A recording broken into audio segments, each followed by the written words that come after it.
squeaking and squeaking, and I can't take that shit, man. So I just wanted to replace whatever he pulled out of his butt.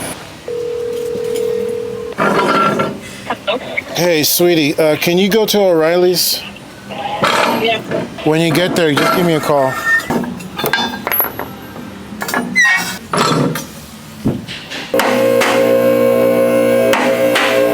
Got a customer with a BMW. What is this? 328i. I need the power steering pulley installer and remover. Okay, that's it. Oh, get a gallon of power steering fluid, the house brand. All right, that's it. I believe this is a 2007 328i BMW. He's getting his brake pads done. He got his brake pad and the brake pad wear sensor, I want to say from Advance. So we're just going to put it on for him. He asked me to check his rotors before I put the pads on, but that's typically what I do first. Generally with these, at least when they're the OEM ones, you're supposed to replace the pads and rotors at the same time. I know a lot of people do different. All right, I'm looking at it. That's it. I know a lot of people do different. Generally, if you change the pads to aftermarket, then you pretty much can treat it to if you want to do the pads or the rotors. But in his particular case, wow. That's why his brake pad light is on. The wire is cut. This is why I always like to check it before we do it. Mind you, he brought everything and yeah, I could just slap it on, we're good to go. I'm pretty sure the main reason why he wants to change it is because of this. His pads over here, they're almost new. This is what the brand new one looks like. That's the brand new one as far as thickness is concerned. Right here, these are pretty thick. So if he's here, I'm just gonna go get him from the lobby area and ask him if this is his main reason. If this is the case, then all he needs is this, and his brake light will go away inside. Rotors are actually still in good shape. They're not scarred heavily or anything like that. And it looks like the rotors aren't even that old. No, everything was just done 3 weeks ago. Oh, wow. Okay, well, yeah. The pads and the rotors are done 3 weeks ago. But see, my friend that did it, he wanted to go get the parts himself instead of letting me order them.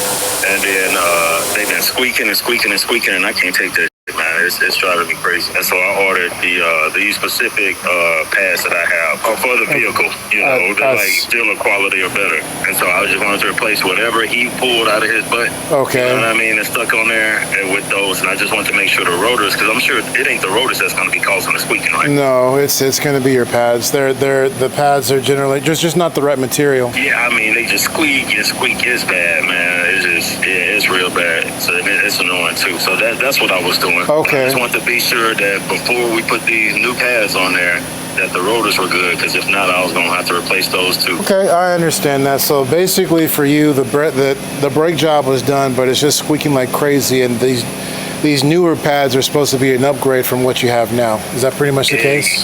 Yes, sir, exactly. They're supposed to be OE quality or better. It's supposed to be better than the original ones that BMW used. And then, of course, he supposedly switched to the wear sensor, but I think his was already broken whenever he put it on because the light never went off. Yeah, the wire is literally split in the middle. If anything, is this your cell phone? Yes, sir. All right, I'm gonna take a picture of it and send it to you. Yeah, I knew it was trash when the light didn't go off. I was like, yeah, that sensor. But I'm like, I'm not gonna even bother with it. I'll just do it myself. I got you. Okay, then I'll get everything put together and I'll just let you know once it's done. All right, thanks a lot. I appreciate that. All right, no problem. Yes, sir.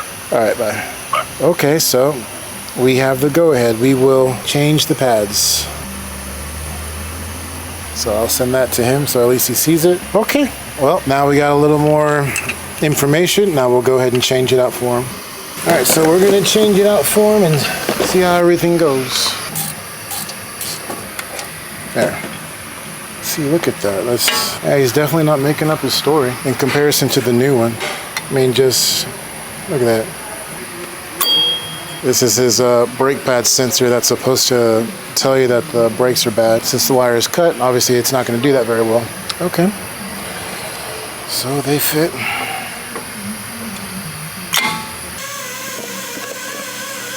All right, so this is the broken sensor, and this is the new one. And what happens is this little nub right here, or this bump, when the pad gets thin enough, right here where this sits, the rotor will rub against it, and then a light will come on the dashboard. It'll say brakes due, or generally it'll just say brakes. But anyway, a warning indicator will come up on the dashboard and tell you, hey, it's time to check out the brakes. That's how BMW does it. So we got the old one out. We're gonna put the new one in, and then put the brake pads on the other side of the car, test drive it, and see how it goes. Trying to route it in a way that it's not going to rub. I don't like this extra just hanging around because it can rub against here. So what I'll do is I'll take a zip tie, just route it right here. So that way when he's turning, it won't rub against the wheels and make the light come on prematurely.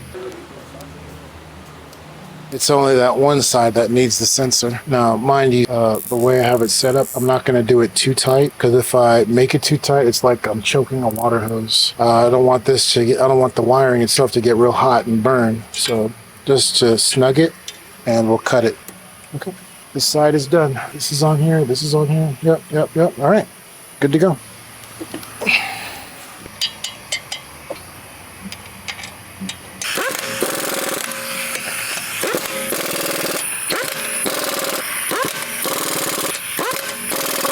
This side is done.